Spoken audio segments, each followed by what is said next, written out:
¿Qué tal? ¿Cómo están? Muy buenas noches. Bienvenidas, bienvenidos a esta iglesia de Santa Catalina de Badajoz, donde vamos a celebrar esta Terraza Europa, una Terraza Europa que es una iniciativa del Parlamento Europeo y que se celebra aquí en la capital pacense porque es precisamente Badajoz la ciudad que acoge estas jornadas transfronterizas sobre el futuro de Europa que se están celebrando aquí durante estos días en el marco del Año Europeo de la Juventud. Como decimos, una Terraza Europa que no es más que un coloquio, que un debate entre jóvenes y eurodiputados que están aquí con nosotros. Jóvenes, tenemos aproximadamente medio centenar de jóvenes, muchos de ellos extremeños, que van a lanzar sus preguntas a los eurodiputados que nos acompañan, eurodiputados que son los dos eurodiputados extremeños que están en Bruselas, así que vamos a presentarles ya. Nacho Sánchez Zamora, eurodiputado del Grupo Socialista en el Parlamento Europeo. ¿Qué tal? Muy buenas noches. Muy buenas noches. Muchas gracias por la invitación. Y María Eugenia Rodríguez Palop, eurodiputada del Grupo de la Izquierda en el Parlamento Europeo. Muy buenas noches, bienvenida. Muy buenas noches, muchas gracias. Pues vamos a hacer una primera pregunta para romper un poco el hielo. Nacho, qué importante es, una primera reflexión, qué importante es que un foro como este, como esta Terraza Europa, venga aquí a Extremadura, a Badajoz, y para vosotros también como eurodiputados, escuchar la voz de los jóvenes. Bueno, Badajoz y Extremadura llevan haciendo europeísmo mucho tiempo, con todas las políticas de cooperación transfronteriza. Badajoz ha sido también una ciudad pionera en muchos aspectos de la cooperación transfronteriza y así es como se hace Europa. A veces se piensa que Europa se hace en tratados, en los ministerios. No, Europa se cose en cada frontera y cada vez que desaparece un efecto frontera, cada vez que desaparece un problema de comunicación en la frontera, eso es hacer Europa. Por tanto, es el mejor sitio para estar hablando del futuro de Europa. Esta Terraza Europa, María Eugenia, además lleva por subtítulo, por decirlo de alguna manera, ¿qué Europa quieren los jóvenes extremeños? ¿Qué crees tú que quieren los jóvenes extremeños para Europa? Uy, madre mía. A ver, si miro el Eurobarómetro, que es donde miramos los eurodiputados para saber qué quiere la gente muchas veces, pues parece que lo que quieren los jóvenes en Europa, no sé si en Extremadura querrán lo mismo, es acabar con la pobreza y la desigualdad, luchar contra el cambio climático y, sobre todo, acabar con el desempleo. Estos son los tres elementos que plantean. Pero es curioso porque este Eurobarómetro, que es el que tengo en la cabeza ahora mismo, es de 2021, plantea también que hay un 30% de jóvenes en Europa, en España, que dicen no conocer nada sobre la Unión Europea. Menos del 30% conoce algo. Y, sin embargo, en Portugal el 64% conoce algo. Es decir, que en España se conoce mucho menos de la Unión Europea de lo que se conoce en Portugal. De manera que algo no estamos haciendo bien. Pues vamos a ver también qué es lo que opinan los jóvenes extremeños. Este espacio, esta Terraza Europa, se la vamos a acercar a través, ya saben, de Canal Extremadura y de todas las plataformas de Canal Extremadura. Van a poder vernos a través de la televisión, escucharnos a través de Canal Extremadura Radio y también seguirnos a través de los medios digitales, ya saben, nuestras aplicaciones móviles, nuestras redes sociales y la web canalextremadura.es. Vamos a ir ordenando un poco este debate, vamos a ir presentándolo porque vamos a hablar a través de 4 bloques. Un primer bloque que es sobre la guerra de Ucrania y el papel de la Unión Europea en esa guerra de Ucrania, un segundo bloque que va a ser sobre campo y medio ambiente, un tercero sobre empleo y un cuarto sobre infraestructuras.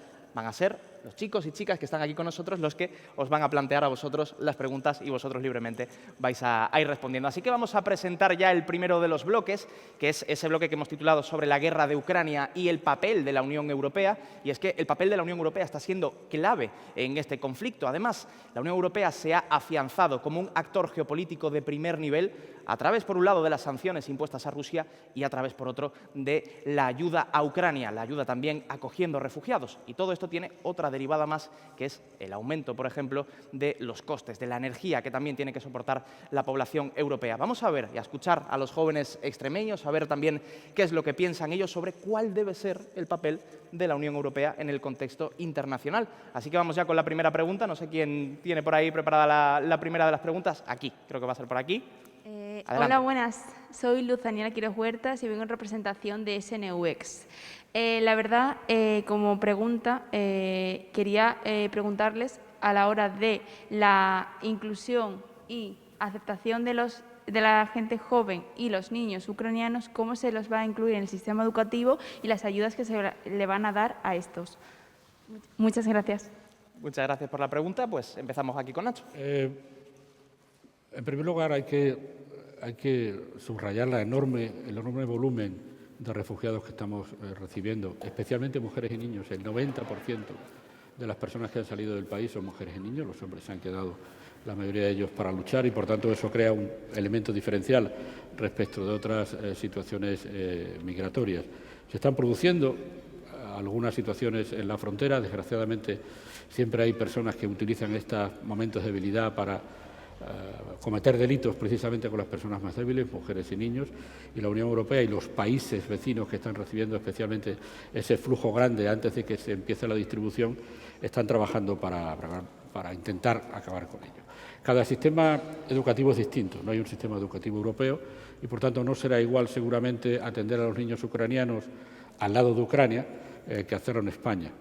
La idea que por el momento se tiene, pero seguramente va a haber matices por países, es incluirlos en la educación normal, de tal manera que se empiece a hablar de integración cuanto antes. No va a ser fácil, va a depender mucho de en qué sitio se cuente con personas que puedan dar clase en su propia lengua, y eso seguramente no va a ser fácil en países que tienen una densidad de inmigración previa ucraniana que no es muy grande. Por tanto, la idea esencial es integración en la educación normal, no hacer una segregación, que sería un doble castigo para esos niños, y en segundo lugar habrá que adaptar en cada sistema educativo dependiendo de la posibilidad que se tenga de contar con educadores en su lengua. Yo creo que es una aproximación, al menos en este momento, esto va a durar mucho tiempo, es la adecuada. A mí me parece que es un planteamiento adecuado. Pues ahí queda esa primera respuesta. Vamos con la segunda de las preguntas y vamos a ver quién está por aquí preparado para hacer la pregunta. Sí, ya lo vemos por aquí. Muchas gracias. Adelante. Buenas noches, primero de todo. Mi nombre es Salvador Serra, soy estudiante de doble grado de la Universidad de Extremadura y me gustaría preguntar, tras ya prácticamente un poco más de un mes del conflicto de la guerra de Ucrania, problemas por parte de Rusia, ¿ha creado la Unión Europea algún tipo de procedimiento o bala de plata por futuros conflictos militares? Muchas gracias. Sinceramente, no he entendido que se ha creado la Unión Europea. ¿Qué tipo de procedimiento o de una forma de actuación ante conflictos similares que se puedan crear, ya sea por parte de Rusia o por parte de otro país? Bueno, la reacción que ha tenido la Unión Europea con la invasión, yo creo que ha sido, esto es lo primero que quiero decir, ¿no?, muy unitaria, muy contundente, y se han puesto en marcha un montón de estrategias distintas, ¿no?, desde las sanciones, el incremento del gasto militar, que ya hemos visto, ¿no?, que incluso se va a dar en los diferentes estados, envío de armas, ayuda humanitaria. Se ha puesto en activo pues esa directiva a la que aludía tu compañera, ¿no?, la directiva de protección temporal, ¿no?, que no se usaba pues desde la época de Yugoslavia, ¿no?, para dar acogida pues ahora mismo a 4 millones de refugiados y refugiadas, y se está pensando en articular un método defensivo que sea estrictamente europeo para tener también menos dependencia de la OTAN, ¿no? Se va a poner en marcha como 5.000 efectivos que yo creo que en 30 años ya estarán, en 3 años ya estarán activos al 100%, y yo creo que la idea es ir ganando estratégicamente, ¿no?, ir ganando autonomía de otros instrumentos defensivos como puede ser la OTAN, ¿no? Pero creo que también hay que atender no solamente a la cuestión militar en este caso, sino a todo el resto al resto de articulaciones, ¿no?, de estrategias que se han puesto en marcha y que yo creo que han sido muy positivas, ¿no? Nacho, si quieres aportar alguna... Sí, para dar la razón a María Eugenia. Esta invasión tiene un aspecto militar, el que vemos en los telediarios con horror, pero tiene muchos otros aspectos políticos, y la Unión Europea ha trabajado no solo el aspecto militar. Es decir, la denuncia clara y evidente de que esto es una agresión injustificada y que va contra el derecho internacional, creo que hay que hacerla, y la votación en los Estados, en las Naciones Unidas, demuestra hasta cierto punto una soledad grande de Rusia. Las sanciones pretenden hacer cambiar esa estrategia agresiva e imperialista de Putin. Recoger a los refugiados es una parte importante de esa política. Crear medios, como decía María Eugenia, propios militares, estaba ya en la agenda europea, pero yo creo que esta crisis va a provocar un acelerón también en ese sentido. Desgraciadamente, nos pasa muchas veces, la Unión Europea crece con las crisis. Las crisis son complicadas de gestionar, pero lo que hemos vivido, por ejemplo, con las vacunas, es una Unión Europea que, gracias a su escala, ha sido capaz de lidiar con ese problema mucho mejor de lo que lo hubieran hecho cada uno de los Estados miembros. Igual con Ucrania. En cada crisis la Unión Europea crece más centímetros y aparece, como se decía por parte de María Eugenia, como un actor internacional ya imprescindible. Pues gracias por esas dos respuestas. Vamos a continuar con la siguiente pregunta. Buenas noches, yo soy Playa Espada y estudio cuarto de la ESO en el Colegio Sagrada Familia de Badajoz. Mi pregunta es, para ayudar de forma activa a Ucrania, ¿va a haber organizaciones o asociaciones que se encarguen de dirigir a los jóvenes de los países europeos para que puedan contribuir a la ayuda en Ucrania? Gracias. María Eugenia, volvemos otra vez contigo, que Nacho había hecho ahí esa intervención. Organizaciones, digamos, estables, orientadas exclusivamente a esto, hasta donde yo sé, no hay. Lo que hay es una ayuda humanitaria organizada, muchísimas ONGs que están ya trabajando en fronteras, CEAR, Cruz Roja, que además están intentando hacer una llamada a la gente voluntaria, ¿no?, que está yendo allí pues, a ayudar para que se organicen, ¿no?, y esa solidaridad, ¿no?, pues no desemboque en situaciones caóticas, ¿no? Sabemos, por ejemplo, que está habiendo situaciones de trata de mujeres y niñas en frontera y por gente a lo mejor que va y se hace pasar por unos o por otros, te voy a montar en mi coche, te voy a llevar allí, allá. No, allí hay mucha confusión, hay mucho caos y es importante que esa solidaridad y esa responsabilidad colectiva esté bien organizada. Y hay muchas ONGs que están ya centrándose en esto. CEAR, de hecho, ha hecho una llamada en este sentido. Lo que no sé es si esto va a ser algo, por decir, permanente. Espero que no, porque yo espero que esto se resuelva más temprano que tarde. Okay, está bien. Pues vamos con la siguiente de las preguntas, con la cuarta pregunta de este bloque. Buenas noches. Yo soy Viviana Hugo, vengo de Barcelona, soy voluntaria en el Parlamento Europeo. Y primero quería agradecerles todo el trabajo que están haciendo, porque como dicen, las crisis también suponen mucho trabajo de atrás. Y en concreto mi pregunta es cómo vamos a asegurar que la Directiva de Protección Temporal se aplica a todas las personas que están saliendo en busca de refugio de Ucrania, ¿no? Porque sabemos que se han dado muchos casos de discriminación racial y, de hecho, violencia directa hacia personas racializadas, tanto indias, tanto asiáticas, tanto africanas, afrodescendientes o del Pacífico Caribe. Quería saber qué se está planteando en el Parlamento Europeo en este ámbito. Gracias. Pues empezamos por Nacho y a esta pregunta, si queréis, respondemos nosotros. Bueno, lo que se está planteando es meridiano. La Directiva de Protección Temporal se aplica a todas las personas que huyen de una guerra, sea cual sea su origen anterior, si son inmigrantes en aquel país, y por tanto, desde el punto de vista legal y político de la Unión Europea, no hay ninguna duda. Esa directiva se aplica a todas las personas que salen huyendo de Ucrania. Otra cosa es que socialmente, y precisamente los países de Ucrania, vecinos de Ucrania, no han sido siempre los más receptivos a la inmigración que venía del sur, que venía de Asia o que venía de Siria, se hayan producido casos como lo que tú dices, pero desde el punto de vista de la Unión Europea, del Parlamento, de las instituciones, la directiva se aplica a todas las personas que huyen de la guerra. Socialmente sabemos que eso no siempre es así. No todas las sociedades son tan abiertas como es la nuestra o las del sur en general a recibir a otro tipo de personas con razas, religiones y etnias diferentes. Y yo lo dije cuando hablábamos de los años en la crisis de la ruta de los Balcanes, etcétera. Es decir, Hungría no tiene ningún problema con los inmigrantes sirios, si son jóvenes, cristianos e ingenieros y solteros. Bueno, ese tipo de contradicciones existen en la Unión Europea y tenemos que luchar contra ellas.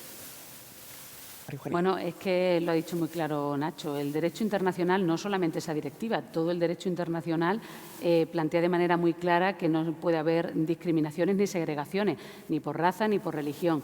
Hemos visto en Polonia que, no es un país que sea un ejemplo precisamente de calidad democrática, a pesar de que en este momento está acogiendo a muchísimos refugiados y refugiadas de Ucrania. Hemos visto declaraciones sorprendentes, ¿no? Como, no vamos a acoger a nadie que sea musulmana, porque no vamos a acoger personas musulmanas porque pueden ser terroristas y demás. Este tipo de cosas, pues no se pueden consentir. Evidentemente, la Unión Europea tiene que estar muy atenta a esto. Y insisto, no solo porque lo diga la directiva, sino porque el derecho internacional lo establece de manera meridianamente clara, ¿no? Pues con esta última pregunta terminaríamos el primer bloque, este bloque referente a Ucrania y al papel internacional de la Unión Europea. Así que vamos a pasar de bloque.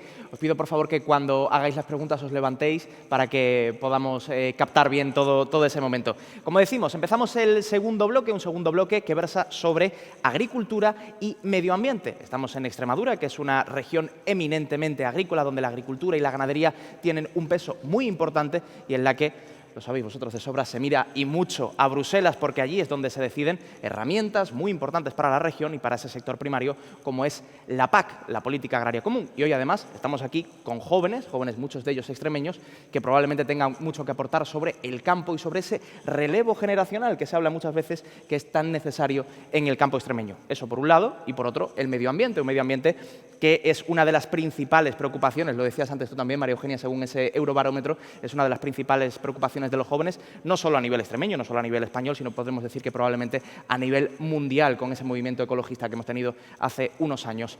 Así que vamos a escuchar las preguntas de los jóvenes y vamos a ir viendo un poco cuáles son sus preguntas y cuáles son las respuestas. Vamos a ver quién quiere preguntar por ahí. Hola, buenas noches. Muchas gracias por la organización de este acto. Mi nombre es Manuel Alejandro Rojo y soy presidente de la Asociación Cultural Anguitas Big Bang. Considero que la posición de los jóvenes es fundamental en la toma de decisiones porque al final la educación y la cultura son las herramientas para transformar de alguna manera la Comisión Europea. Bueno, quería enfocar mi pregunta derivada de la crisis que está pasando estos días relativa a la crisis del cereal. Como todos sabéis, nuestra economía está teniendo un declive derivado de todo esto. Quería saber de qué manera la Comisión Europea está interactuando o creando en la sociedad conciencia para que deslocalicemos el consumo de global a local. ¿De qué manera se está incentivando en el consumo de productos locales? Muchas gracias. Pues María Eugenia, empezamos por ti en este segundo bloque. Bueno, se está incentivando mucho. Yo trabajo en la Comisión de Agricultura y tanto la nueva PAC, la PAC actualmente vigente, como el Pacto Verde y sus diferentes estrategias, en concreto la estrategia de la granja a la mesa, ya incentiva claramente el mercado local, la producción y el mercado local. Digamos que las cadenas de suministro sean cortas. Y además es que no solamente este momento que estamos viviendo tan terrible de la guerra, sino el momento anterior también terrible que hemos vivido de la pandemia, ha puesto de manifiesto que esas dependencias, ¿no?, del mercado global en cosas que son tan importantes para sostener la vida, pues no nos hacen bien, ¿no? Yo creo que sí que ha habido una toma de conciencia en relación a esto y es importante no retroceder, aun tomando medidas excepcionales, por ejemplo, como vamos a tomar ahora, que se ha tomado tanto en la Comisión como en el Parlamento. La semana pasada se votó una resolución sobre soberanía alimentaria. Aun sabiendo que tenemos que adoptar medidas excepcionales, es importante no perder de vista cuáles son los objetivos que tenemos, ¿no? Bueno, se ha pedido, por ejemplo, para este año, se ha pedido la suspensión de las exigencias ambientales que plantea la estrategia de la granja a la mesa, atendiendo pues, a la situación de Ucrania. Hemos votado a favor sin ningún problema, pero tenemos que saber que es solamente por este año, ¿no? Que es importante que esos aprendizajes que hemos tenido de la pandemia no los olvidemos ahora. Así que yo creo que sí que vamos en ese sentido por buen camino. Nacho. Para María Eugenia y para mí, cuando vemos los dosieres, ella más que yo, porque ella está en agricultura y yo no, lo local es muy grande. Es decir, cuidado con los mercados demasiado locales, porque seguramente vas a dificultar que empresas que podían estar vendiendo en el resto de Europa tengan dificultades. Pero María Eugenia ha tocado un tema que a mí me gustaría resaltar. Descubrimos con la pandemia, dramáticamente, que no producíamos de todo. Y no teníamos mascarillas ni respiradores, porque nos habían vendido aquella cosa de que con la globalización, ¿qué más da? Donde se produzcan las cosas. Van a llegar, pero llegan circunstancias que, como siempre pasa en la historia, esa idea de mercado que lo va a regular todo, sencillamente no funciona. Y decidimos que un elemento esencial para nuestra economía del futuro es acortar cadenas de suministro y crear cadenas de valor propias en todo lo que podamos. Eso puede ser leído como un cierto proteccionismo, pero cuando llega una situación como la que hemos vivido en la pandemia y ahora con la falta de cereales, nos damos cuenta de que tenemos que procurar maximizar y producir en Europa todo lo que podamos producir y que nos haga menos dependientes de otras zonas, de otros mercados o de circunstancias de crisis como las que se produjeron con la pandemia o ahora con la guerra. Por tanto, intentemos que Europa sea autosuficiente en la medida de lo posible y ayudemos, eso sí, a todos esos otros países que no van a producir Audis, que no van a hacer Audis, que van a hacer arroz.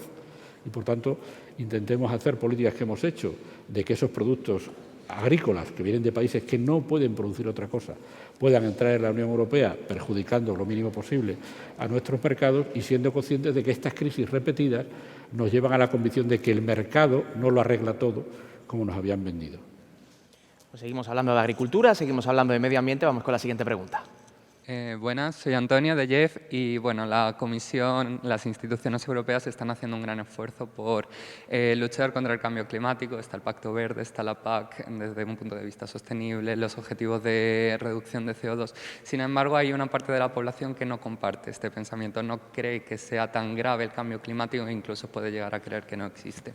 ¿Cómo puede hacer la Comisión Europea para luchar contra estos pensamientos que tienen esta parte de la población? Porque al final unas políticas que no van acompañadas por una voluntad de la población para seguirlas, sobre todo cuando muchas de las responsabilidades tienen el comportamiento individual, no puede llegar a ser tan eficiente como realmente nos gustaría. Y luego, los esfuerzos de las políticas de cambio climático para combatir el cambio climático se tienen que repartir de manera justa, es decir, no es válido que caigan sobre aquellas personas que tienen un nivel socioeconómico más bajo.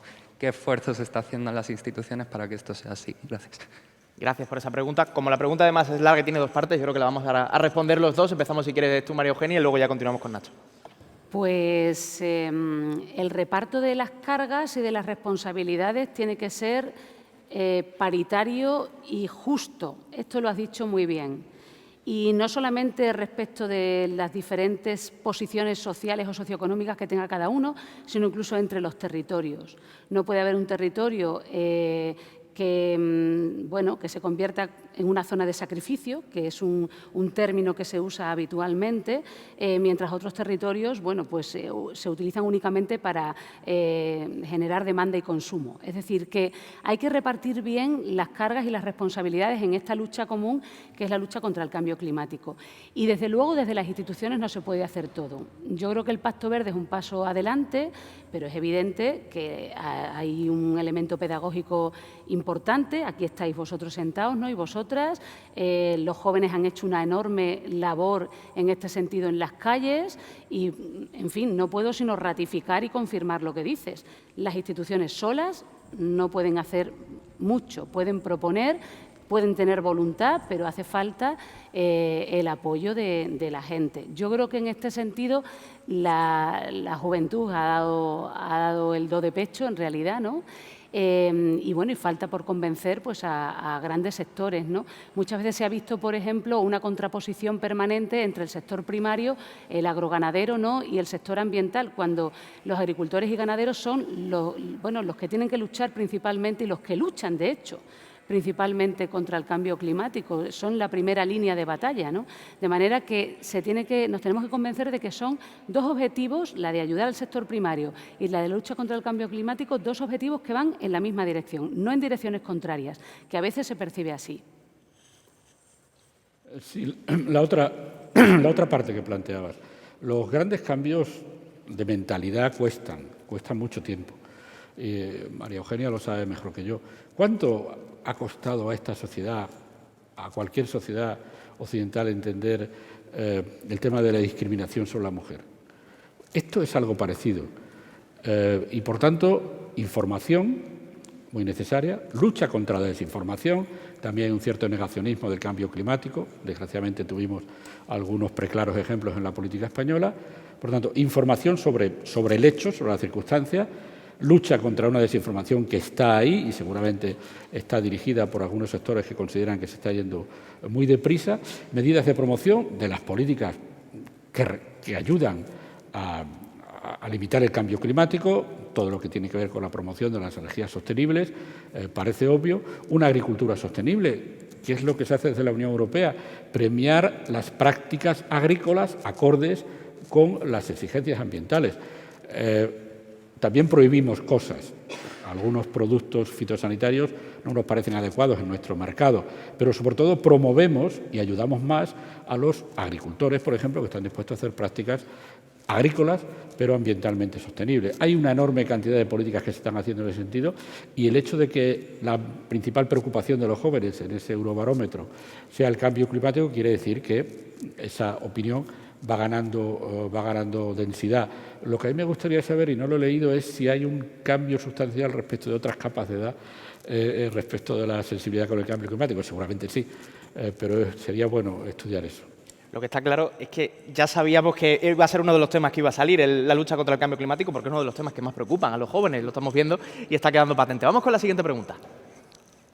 Buenas noches, soy María Rodríguez, estudio en el Colegio de Sagrada Familia en Badajoz y mi pregunta es que, en visto a que las medidas tomadas por Extremadura no son suficientes para acabar con el camalote, ¿cómo puede contribuir Europa para conseguir recuperar nuestro río?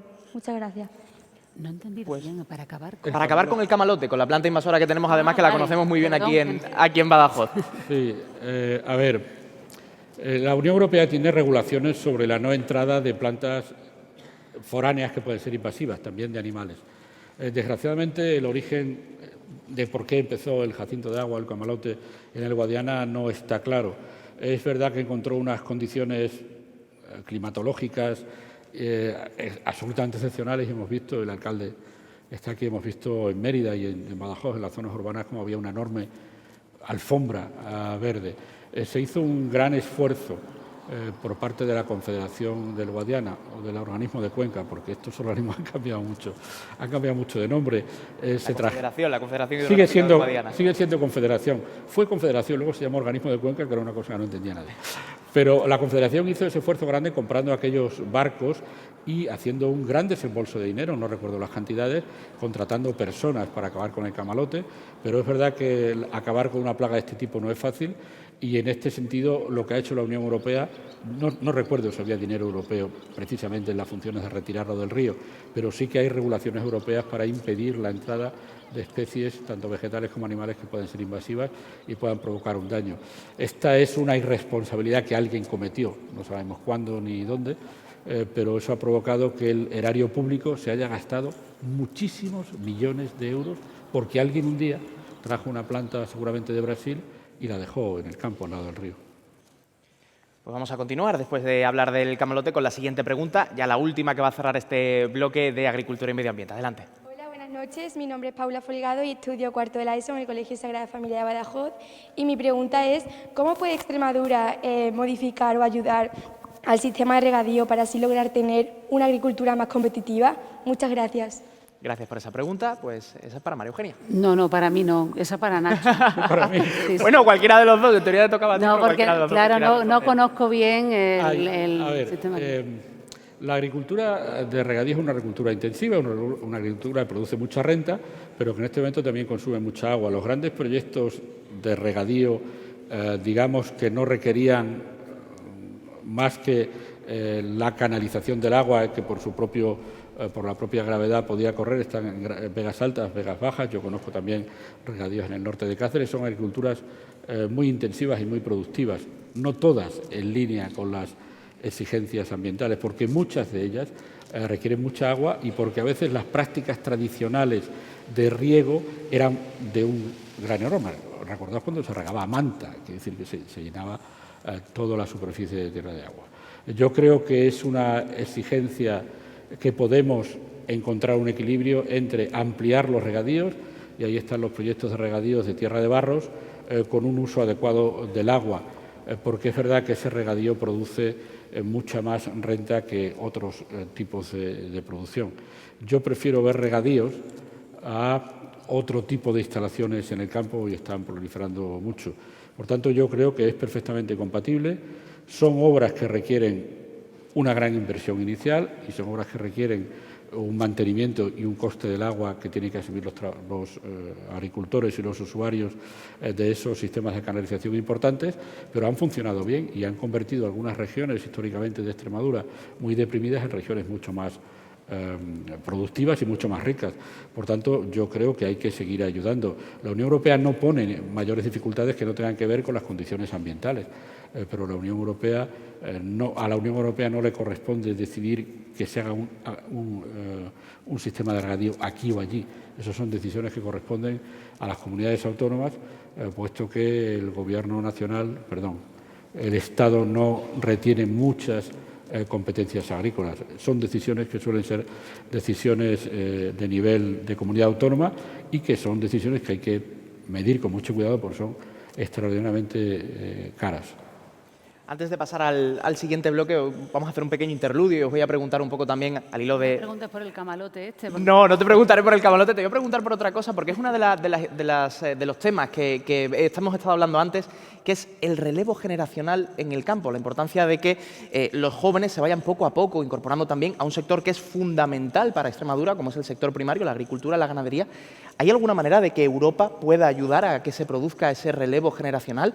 ¿O hay alguna manera de que vosotros también, que sois extremeños y conocéis muy bien la región, de que se pueda producir, vosotros que tenéis un poco la perspectiva europea, ese cambio de generación para que los jóvenes se interesen, participen y se dediquen al campo? Hombre, Europa sí que está haciendo esfuerzos en este sentido. Una vez más, en la nueva PAC ya se plantea una ayuda bastante importante a los jóvenes que quieran invertir por primera vez en tierras. El problema es que no hay esa tierra, es decir, que es que no hay acceso a la tierra, pero sí se bonifican las primeras compras, digamos, de tierras por parte de gente joven y se ha intentado también subvencionar, de hecho, a la juventud, aunque en nuestro caso nosotros hubiéramos querido que ese dinero hubiera sido más. Pero bueno, tenemos a los jóvenes y tenemos a las mujeres, ¿no? Donde no hay mujeres, no hay niños y no hay jóvenes. Ocurre lo mismo, ¿no? Las mujeres rurales necesitan también muchísima ayuda. Son importantísimas para articular el tejido, ¿no? En las zonas rurales, el tejido poblacional, arraigan población al territorio y están pues al final de la cadena, ¿no? Mucho más precarizadas, en condiciones de infrarrepresentadas, muchas veces en condiciones laborales bastante deplorables, ¿no? Más que los varones. Cuidar a las mujeres es cuidar a los niños y es cuidar a los jóvenes, ¿no?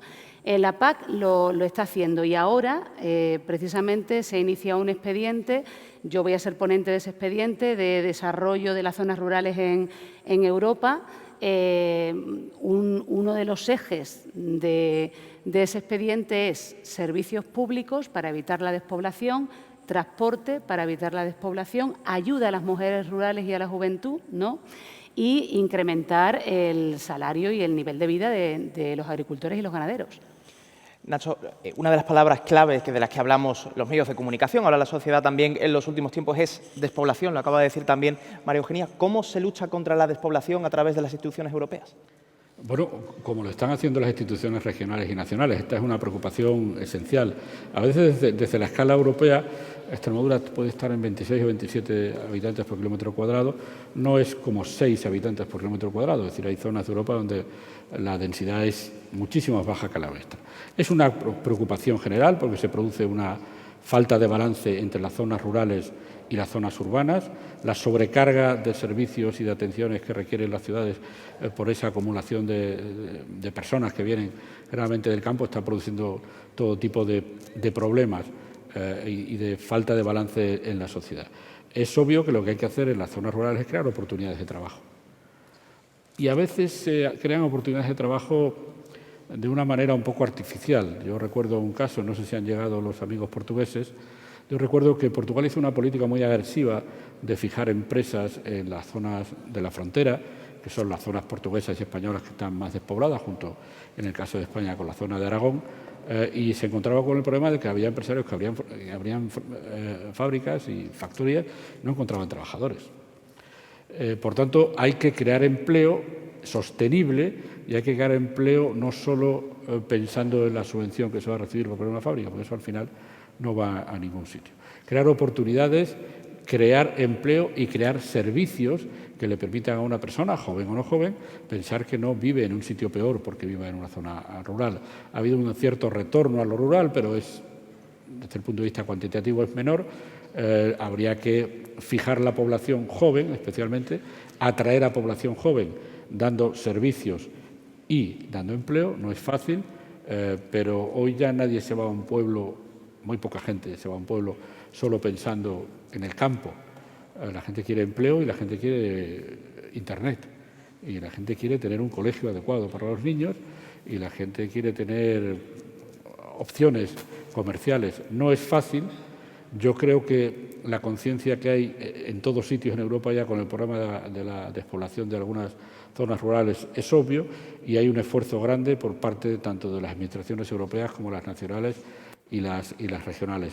No será fácil, es una tendencia que yo diría casi histórica, que empezó hace muchos decenios, pero yo creo que la falta de calidad de vida en las ciudades ayudará también, si se llevan los servicios y el empleo, a que la gente decida. No es que no puedo ir a otro sitio, que decida que el sitio donde puede hacer su proyecto de vida también es en una zona rural. Hemos hablado del empleo, de la importancia del empleo para fijar el territorio, y es precisamente el empleo el tercero de los bloques en los que nos vamos a detener. Es cierto que el empleo es una de las principales preocupaciones que tenemos en Extremadura. Según los últimos datos de paro, había más de 94.000 demandantes de empleo en la región, pero si nos acercamos, ponemos la lupa y nos acercamos un poquito más a esos datos, nos damos cuenta de que 2 de cada 3 demandantes de empleo aquí en Extremadura son mujeres y que precisamente a los jóvenes el paro les afecta de una manera importante. El paro juvenil en Extremadura es del 48%, del 30% en el contexto nacional. Así que vamos a darle turno de palabra a los jóvenes para ver cuáles son sus preocupaciones con respecto al empleo y a ver qué es lo que tienen que aportar y también las respuestas de nuestros eurodiputados. Adelante. Hola, buenas noches. Mi nombre es Jesús Rodríguez, vengo de Santa Marta de los Barros, es un pueblo cerquita de aquí, y también pertenezco a Equipo Europa Extremadura. Antes de nada, me gustaría daros la enhorabuena a todos los organizadores por traer este tipo de eventos aquí a una ciudad tan cerca de mi casa, donde me he formado, y tener la oportunidad de tener este diálogo con todos vosotros. Como ya se ha comentado, el paro juvenil es una de las lacras de nuestra comunidad. Si nos basamos en datos, nos podemos dar cuenta de que Extremadura está en el top 5 de las regiones de toda Europa con mayor tasa de desempleo. Esto es un indicador que nos afecta directamente a nuestro crecimiento económico y social, sobre todo directamente a los jóvenes. Así que mi pregunta va relacionada con ¿qué más pueden hacer las instituciones europeas para revertir esta situación? Bueno, no revertirla, sino mejorar, poner un granito de arena para que se reduzca el desempleo, se reduzcan los trabajos temporales, haya mayor calidad, estén mejor remunerados, etcétera. Esa es mi pregunta. Gracias. Muchas gracias por esa pregunta. Abrimos también la pregunta para los dos, porque además es una de las preguntas clave de este debate. Si queréis empezamos por Nacho y ahora ya continuamos con María Eugenia. Bueno, yo creo que tenemos que hacerlo, tenemos que seguir haciendo lo que estamos haciendo. Es verdad que los ciclos producen a veces la impresión de que se avanza poco, pero las políticas que nosotros pensamos que hay que seguir haciendo son las que se hacen.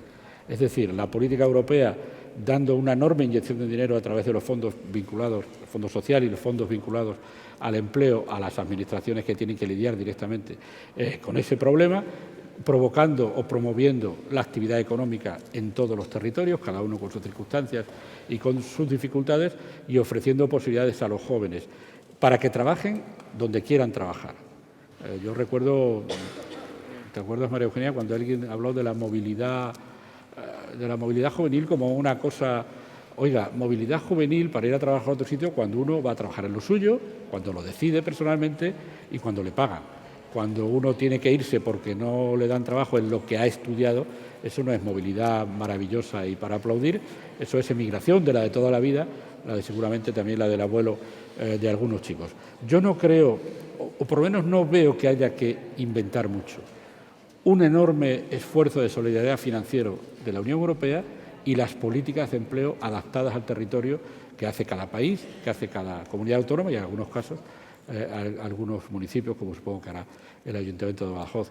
Yo creo que hay que insistir en eso. Es verdad que los ciclos económicos a veces destruyen de una manera muy rápida lo que se ha tardado mucho en construir, pero no hay varitas mágicas. 50, 60 años de experiencias sobre empleo nos indican que no hay varitas mágicas. Hay que insistir en ayuda para quien se ha quedado sin empleo y capacidad para que quien puede crear empleo, esencialmente las empresas, tengan las posibilidades de hacerlo, legales, financieras, jurídicas, y de contar con los medios de producción, sean trabajadores, sean medios naturales, las materias primas, etcétera. No se me ocurre que haya que hacer grandes revoluciones, sino insistir. Mira, el semestre europeo, la Comisión nos ha dicho muy claramente a España que tenemos un paro estructural, que tenemos paro juvenil gravísimo, que nuestro mercado de trabajo está precarizado, hay muchísima gente en situación de temporalidad, prácticamente sin continuidad biográfica, se va pasando de un trabajo a otro, de un trabajo a otro, de un trabajo a otro. El diagnóstico es clarísimo. Siempre que en este país ha habido una crisis, se ha salido, digamos, con despidos, ¿no? Dejando a la gente en la calle precisamente porque era más barato para las empresas, porque los trabajos han sido siempre tan precarios que era más barato, insisto, pues despedir. Creo que la reforma laboral, por ejemplo, que tenemos en este momento vigente, está intentando revertir esa situación. Precisamente los ERTEs, ¿no? que bueno, han venido amparados también por una propuesta europea, lo que han intentado ha sido contener precisamente esa sangría, ¿no? Intentar salir de una crisis, pero no despidiendo, ¿no? Y además, por otra parte, intentando que esto no fuera gravoso para las empresas. El pilar social europeo se ha desarrollado mucho después de la pandemia. Fíjate, yo cuando llegué a la Unión Europea nunca esperaba bueno, entré en la Comisión de Empleo y Asuntos Sociales y pensé, bueno, aquí no sucederá nada, qué sé yo. No esperaba para nada que fuera a haber un desarrollo tan grande de ese pilar social como está habiendo, ¿no? Hay una directiva de salarios mínimos. Hay una directiva de transparencia salarial que estamos en este momento debatiendo y que, de hecho, en el pleno de la próxima semana se va a ver si va a trílogo o no va a trílogo, es decir, si pasa directamente a ser discutida por el Consejo, la Comisión y el Parlamento. Y que lo que intenta precisamente es acabar con la brecha salarial de género, por ejemplo, ¿no? Que en la Unión Europea es del 14,1%. Hay una directiva sobre economía de plataforma que es una imitación, te diría, casi de la ley Rider que ha sacado el Gobierno en este país, ¿no? Intentando bueno, que estas personas que trabajan para las empresas digitales no estén en las condiciones en las que están. O sea, sí se están haciendo esfuerzos, ¿no? Y España, lo tengo que decir, ha liderado buena parte de esos esfuerzos en la Unión Europea en este momento, ¿no? Entonces, yo estoy esperanzada también con la forma en la que la Unión Europea está afrontando esta crisis y afrontó la pandemia, ¿no? Que salimos, pues Nacho lo sabe también, ¿no? De una manera completamente diferente a como salimos de la crisis económica anterior, ¿no? Pues vamos con la siguiente pregunta, también sobre el tema de empleo. Buenas noches, me llamo Daniel Morales, estudio periodismo en la Facultad de Biblioteconomía y Documentación. Pues mi pregunta es, ha hablado el que ha preguntado antes que yo, de que, por ejemplo, los extremeños lideramos un poquito las tasas de paro y demás, pero por lo general siempre se ha dicho que, no solamente en Extremadura o en España, que muchos europeos tienen que irse a otros países, incluso de la propia Unión Europea, para encontrar trabajo. Y esto puede ser una ventaja o una desventaja para la UE, porque quizá no encontrar trabajo en tu propio país puede significar positivo y otra parte negativa, pero ¿qué es más, positivo o negativo? Esa es mi pregunta. Nacho, un poco al hilo de lo que comentabas Claro, antes, sí. efectivamente. Vamos a ver, yo creo que la movilidad que ofrece de trabajadores y de profesionales la Unión Europea es una ventaja, pero no hay que confundir la ventaja de que tú te puedas ir a estudiar o a trabajar a Polonia con que tú tengas que hacerlo porque no puedes. Por tanto, esto de la movilidad tiene esa doble cara que tú decías. Yo creo que es una enorme ventaja que vosotros os podáis mover por toda Europa si lo decidís, porque, por lo que sea, porque es vuestra opción vital, porque queréis tener una experiencia fuera del país en vuestra vida, porque tenéis una novia del Erasmus de Alemania, por lo que sea. Y eso solo podrá funcionar, y es una de las peticiones esenciales de la juventud en la Conferencia del Futuro de Europa, que es con una cierta automatización en el reconocimiento de los títulos académicos y profesionales, que no está completada. Es decir, nosotros, como Unión Europea, una de las libertades esenciales es que cualquiera pueda ir a trabajar a otro sitio y no haya una limitación legal para ello. Nos encontramos con la dificultad de que los marcos académicos y de formación profesional no son exactamente iguales. Y eso es un elemento esencial para que os podáis mover y ejercer esa libertad, si así lo decidís, de una manera mucho más automática de lo que se hace ahora. Por tanto, yo creo que es positivo que os podáis mover, pero que no os vendan la burra de que es estupendo que os vayáis si lo hacéis porque aquí no hay nadie que os contrate en condiciones dignas de temporalidad, en fin, de seguridad y de salario, en lo que vosotros sabéis o queréis hacer y de una manera que os permita hacer aquí vuestro proyecto de vida. Por tanto, tiene esa doble cara. No confundamos la emigración de los años 50 y 60 del siglo pasado con esta situación, pero tampoco confundamos movilidad con una especie de premio que obliga a irse del lugar en el que preferirían estar a otras personas. Pues vamos con la siguiente pregunta, también relacionada con el empleo. Vamos a ver, adelante.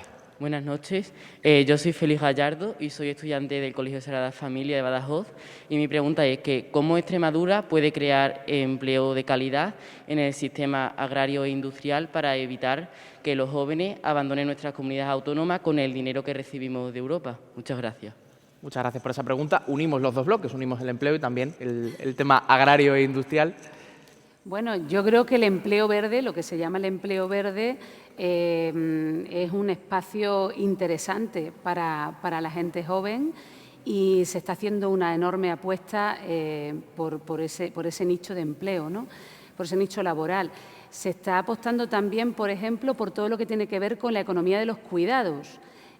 Ahora hay grandes inversiones de fondos de inversión en el sector de los cuidados de larga duración, por ejemplo, de personas mayores, de niños y niñas, de personas dependientes, ¿no? Porque es una de las crisis más importantes que tiene esta sociedad, es precisamente la crisis de cuidados, el hecho de que, como no hay servicios sociales, no hay servicios públicos en ese sector, son las mujeres las que se ocupan de cuidar, muchas veces sin remuneración y de manera completamente informal, ¿no? Ahí tenemos a las abuelas, ¿no?, que sufren una brecha de pensiones respecto de los abuelos de un 37% en la Unión Europea. O sea que precisamente por habernos cuidado son mucho más pobres, ¿no?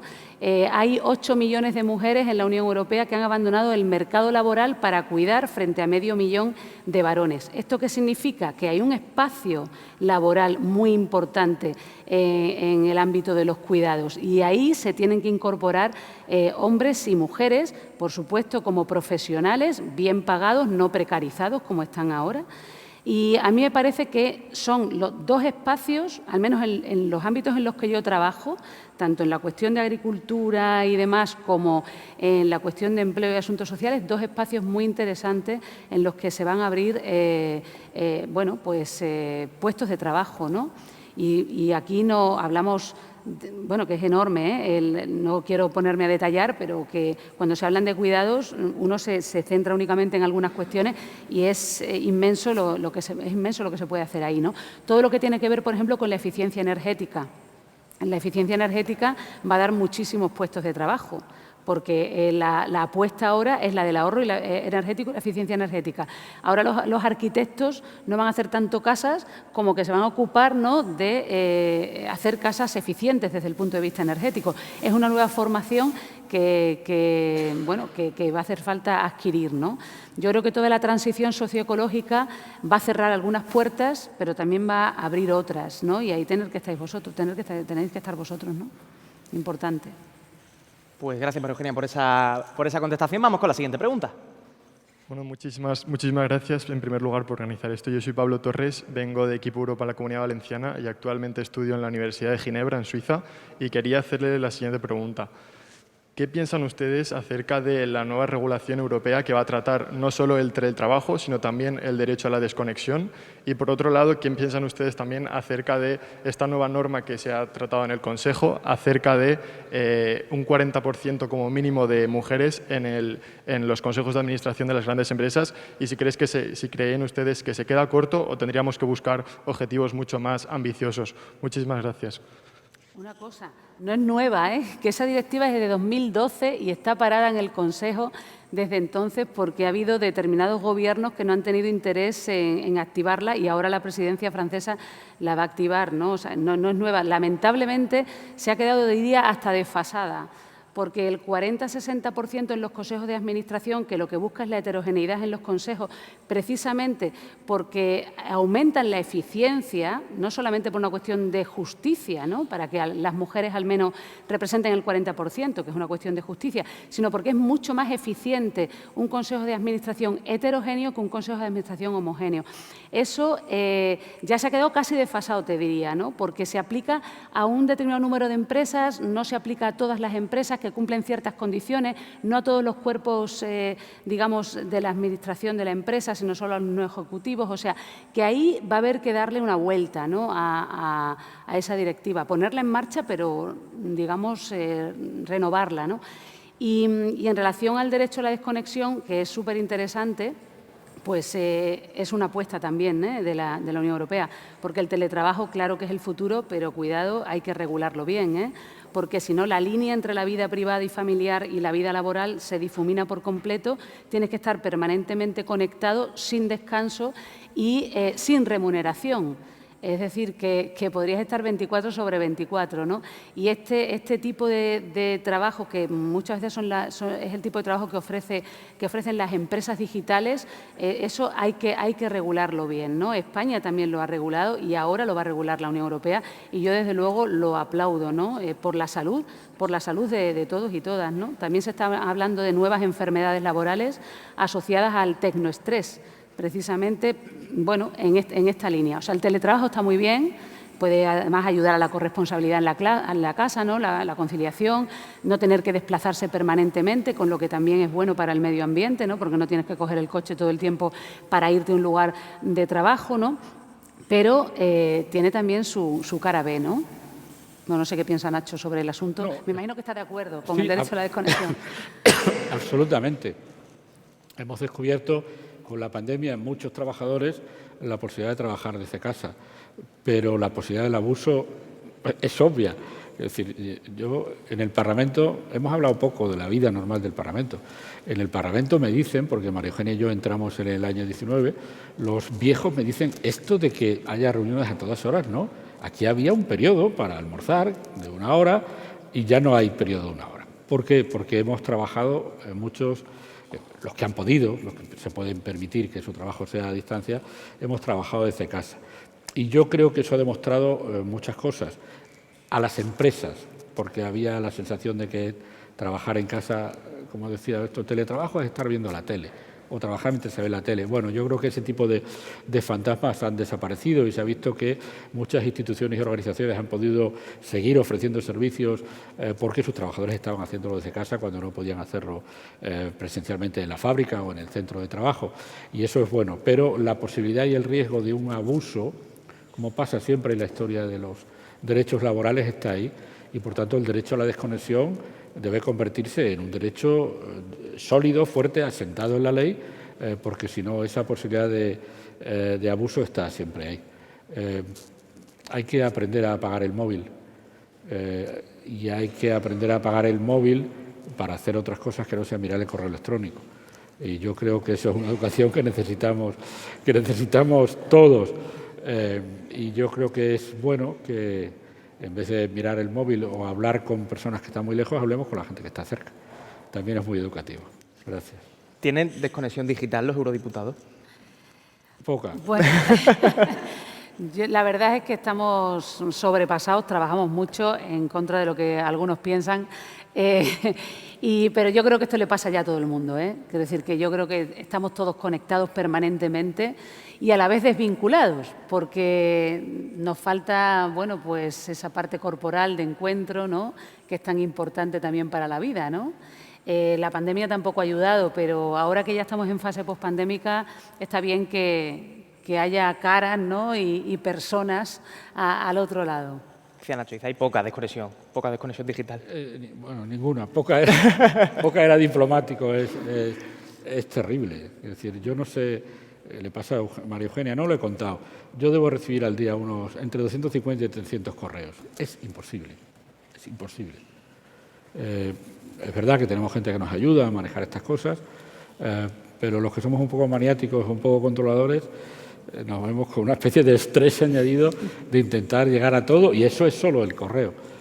Por tanto, sí, hay mucho estrés, se trabaja mucho, pero anima mucho ver que las cosas que hacemos llegan a personas como vosotros.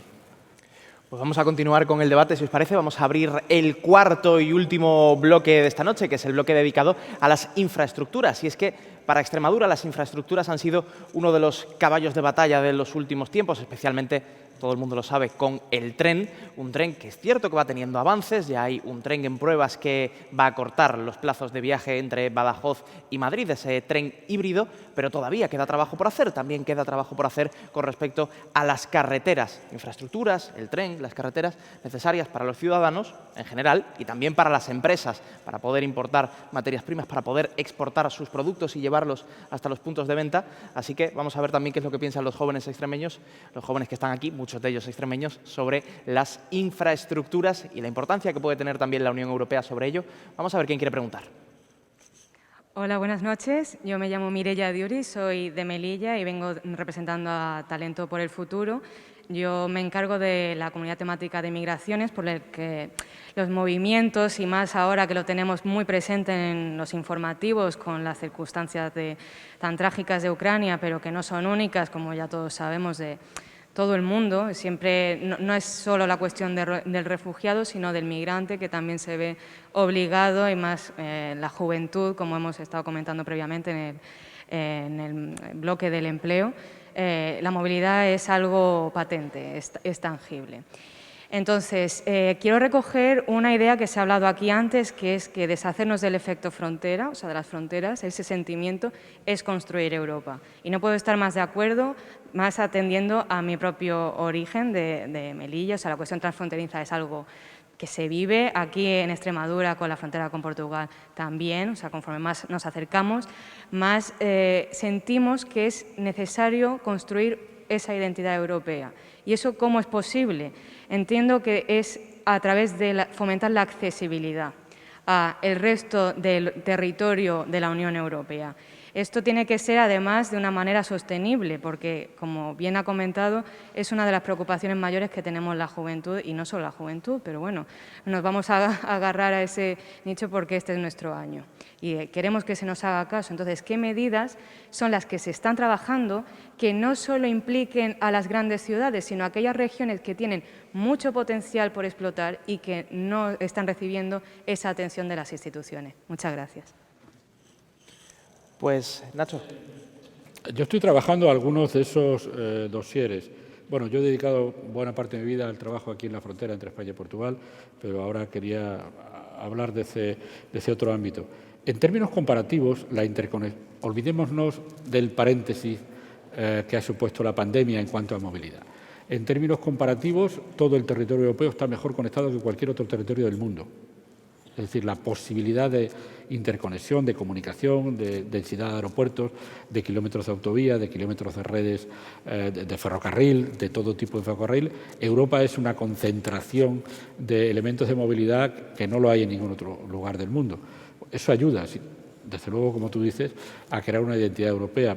Pero yo creo, y hay cosas que se han hecho muy buenas, y Extremadura, está aquí Rosa Balas, la directora de Asuntos Europeos de la Junta, lo que supuso el Erasmus para cohesionar sociedades, para tener la impresión de que aquello también era tu sitio, ha sido muy importante. Faltan algunas cosas. Yo creo que a Europa le falta una imagen ante el mundo. España tiene el Instituto Cervantes y Francia tiene la Alianza Francesa y Alemania tiene el Instituto Goethe. ¿Y Europa cómo se presenta ante el mundo? ¿Cuál es la cara de Europa unida, que no sea una mezcla de identidades nacionales? Pues hay que construirla. Decíamos al principio, María Eugenia y yo, que esta crisis ha sido un poco el despertar de la Europa geopolítica. Pues toda gran potencia geopolítica tiene que tener una identidad fuera de sus fronteras, y hay una idea conectada con lo que tú dices, que es la que estamos tratando de promover, que es la nueva Bauhaus europea. Es decir, la Bauhaus europea, que es un gran proyecto de utilización sabia y eficiente del espacio público, no puede ser una cosa de ciudades. Lo he dicho y lo repito. Y por eso la etiqueta que sabe Rosa que hemos trabajado es la Bauhaus rural. En las zonas rurales de Europa hay una enorme sabiduría ancestral de utilización del espacio, del arquitectónico, del público, del rural y del campo. No puede ser que nos dejemos arrebatar, los que vivimos en zonas rurales, esta idea de la Bauhaus como algo dedicado a arquitectos, a cemento y a ciudades.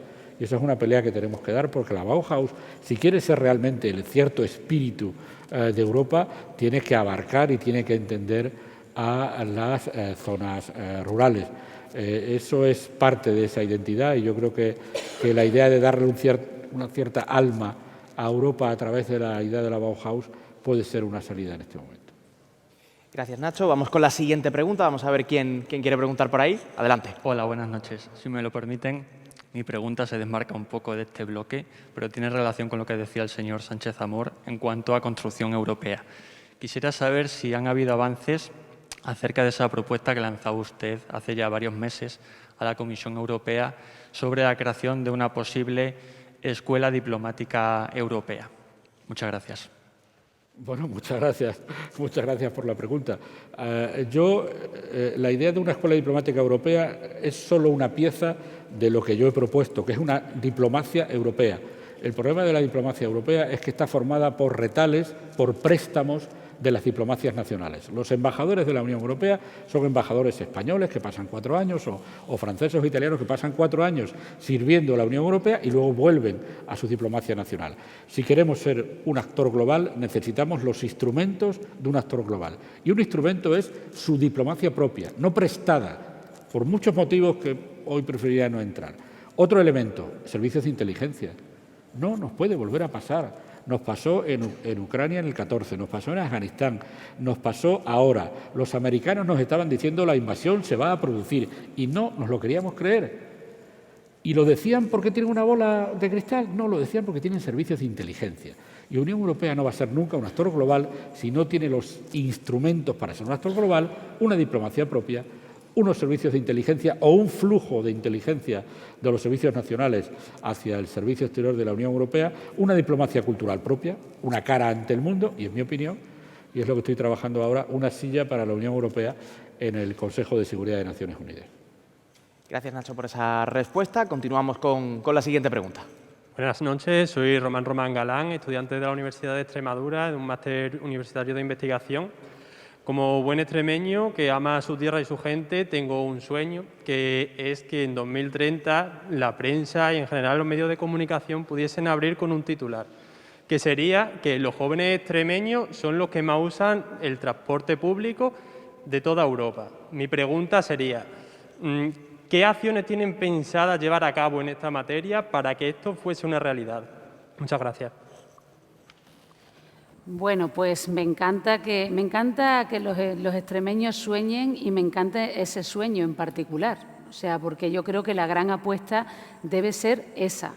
Hay una red transeuropea del transporte planeada, digamos, para 2030 para que funcione adecuadamente, que apuesta pues, por un transporte cohesionado, que integre el territorio, que además esté electrificado y, por tanto, no dañe al medio ambiente, que permita el desarrollo económico de todas las zonas, ¿no?, de manera equilibrada. Y bueno, y ojalá, ¿no? Ojalá se ponga en marcha de manera sólida y contundente.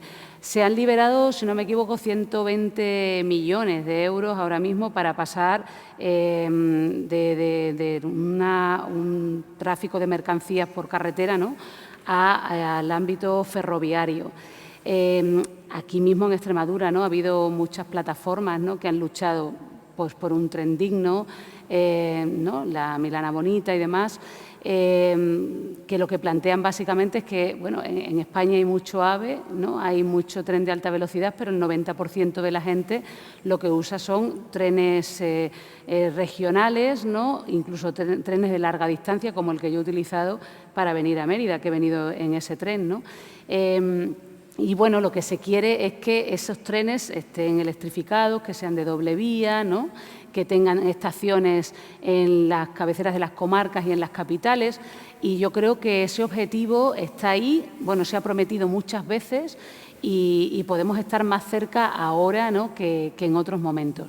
Desde luego, lamentablemente sigue siendo un sueño, pero vamos, me parece un sueño muy loable y espero que podamos verlo, o por lo menos que lo podáis ver vosotros. O sea que muy bien. Pues recogemos el guante de ese sueño y continuamos con una pregunta más, porque todavía tenemos tiempo para hacer una pregunta más. Adelante, por favor. Buenas noches, mi nombre es Marta Collado y vengo de la Universidad de Extremadura, estudio Periodismo y Comunicación. Y mi pregunta es sobre aquí en Extremadura. Es evidente, sobre todo a los estudiantes, por ejemplo, nos afecta un montón la desconexión que hay en la misma Extremadura en transporte público y fuera con Portugal y con otras comunidades. Mismamente, el AVE se lleva prometiendo muchísimo tiempo y todavía seguimos a la espera. ¿Qué se pretende hacer para cambiar todo esto? Gracias. Gracias por esa pregunta. Bueno, la Unión Europea lo que hace es introducir las grandes líneas en sus planes de conexión. Luego hay muchas decisiones financieras y políticas que son de los Estados miembros y debo decir que la decisión portuguesa de no avanzar con el AVE Madrid-Lisboa fue un hachazo a las posibilidades de Extremadura, porque eso hubiera convertido a Extremadura en el punto intermedio, como lo ha sido Zaragoza entre Madrid y Barcelona, en alta velocidad. A partir de la decisión portuguesa, respetable, pero que para Extremadura supuso verdaderamente un desastre, ha habido que reconstruir lo que se podía hacer de esta parte de la frontera y quiero recordar una cosa de la que no nos acordamos mucho. Vamos a empezar a tener estos Alvias 370 ahora y vamos a empezar a tener esos Alvias 370 porque alguien decidió que la red ferroviaria Madrid-Badajoz, eventualmente Lisboa, no empezaba por Madrid, empezaba por Badajoz. Y eso fue una decisión política muy arriesgada pero muy sabia. Y la lógica era muy sencilla. Si empieza por Madrid, no sabemos cuándo llegará. Si empieza por Badajoz, llegará a Madrid. Y esa lógica al final se ha demostrado. Es verdad que con una lentitud desesperante para todos nosotros, pero al final ya que podemos tener estos nuevos Alvia conectando al menos las ciudades extremeñas, pero falta mucho todavía en la zona de Castilla-La Mancha para construir la infraestructura necesaria, electrificada y doble vía que requiere nuestras exigencias. Lo que hay que empezar es acostumbrarse a utilizar más el tren. Venimos de ciudades del centro de Europa donde el tren es lo habitual, es decir, lo habitual en la ciudad en la que yo vivo son trenes de cercanías con miles y miles de personas todos los días, y es verdad que aquí las hay también en Madrid y Barcelona, pero es que se va a todos los pueblos casi en tren, y porque hay una cultura del tren que nosotros la hemos centrado mucho en el tren rápido, alta velocidad, que no todo el mundo puede pagar. Y la cultura del tren no es la cultura del AVE, que es importantísimo, es la cultura del tren como instrumento diario para ir a la universidad, para ir a trabajar, para ir a hacer el ocio. La verdad es que yo vivo en una ciudad donde la gente toma el tren y toma la bicicleta, ¿se llama patinete? Los sistemas de transporte personales que ahora, por lo menos en Bruselas, se han convertido en la forma, yo creo, más frecuente de traslado de la gente. Bicicleta, porque hay una gran tradición en Centro Europa del uso de la bicicleta, lo cual permite descongestionar mucho las ciudades de tráfico y de contaminación, y ahora estos nuevos sistemas de transporte personal, que son también una maravilla, pues están en todos sitios y te permiten ir a cualquier sitio rápidamente y sin tener que contaminar. Bueno, muy de acuerdo con lo que acaba de decir Nacho, por supuesto, y también muy de acuerdo con el diagnóstico que has hecho tú. Es evidente que en Extremadura hay un problema de interconexión, ¿no? Un territorio muy grande, con núcleos de población bueno, muy distanciados. En el caso de Badajoz es clarísimo. Yo soy del sur de Badajoz, de una zona cerealística de secano, de Llerena en particular. Por eso no sé nada de regadío, ni idea. Pero, vamos, lo he sufrido y lo sufro todavía. O sea que cada vez que voy a ir a ver a mis padres, bueno, pues bueno, hago unos contorsionismos impresionantes y llevo haciéndolos pues desde que me fui a estudiar la carrera a Madrid, imagínate los años, ¿no? Entonces, bueno, esto está muy claro. Cuando no hay además interconexión, hay también problemas educativos, hay problemas de sanidad, los centros de salud se vienen abajo, los hospitales se desmantelan los colegios. Entonces, es una pescadilla que se muerde la cola, ¿no? Porque si los sitios se vacían, y si los sitios se vacían también hay menos inversión, y entonces, bueno, pues es un círculo vicioso, ¿no? Que conduce evidentemente a la pobreza. Es así. Por lo tanto, la interconexión, la integración del territorio es absolutamente esencial para la vida, no ya para moverse de un lugar a otro, sino para vivir, porque puedes vivir en un lugar aislado donde morir sea mucho más fácil, simplemente porque no tienes a la mano una ambulancia o porque el siguiente hospital pues está mucho más lejos. Yo soy de Llerena, como te decía, y ahora mismo pues hay muchísima gente movilizándose para que no se desmantele ese hospital. Pero bueno, esto pasa también en otros hospitales de la provincia de Badajoz, ¿no? Entonces, bueno, esto es clarísimo. Hemos apostado por el AVE y hemos apostado por el coche. Ahora nos damos cuenta de que, bueno, el parque automovilístico de combustibles fósiles, ¿no? Pues no se puede mantener. Queremos un coche eléctrico. Está bien, el coche eléctrico es menos contaminante, estamos de acuerdo, pero no podemos sustituir el parque automovilístico que tenemos de coches de combustibles fósiles por uno de coches eléctricos, porque no tenemos fuentes energéticas ni materiales para eso. Entonces, eso es así. Hay que empezar a pensar que la movilidad es importante y que no puede ser dependiente, en este caso, del coche, porque no es sustituible, insisto, el número de coches de combustible fósil por el mismo número de coches eléctricos, ¿no? Entonces, está claro que hay que apostar, como decía tu compañero, por el transporte público, y hay que apostar por el transporte público electrificado, evidentemente, y no hay ninguno mejor que el tren. Y lo ha dicho muy bien Nacho, pero pasa también, a lo mejor en Madrid. Yo siempre he ido en tren a la universidad, en la Carlos III, cuando estaba dando clase allí y bueno, pues he estado años yendo en tren, ¿no? Yo creo que esto es lo que debería ser posible en todos los lugares y, de hecho, en Europa, bueno, pues es que lo es, ¿no? Y es importante apostar por ese tren del que hablaba antes, ¿no? Que es el que usa, insisto, el 90% de la gente.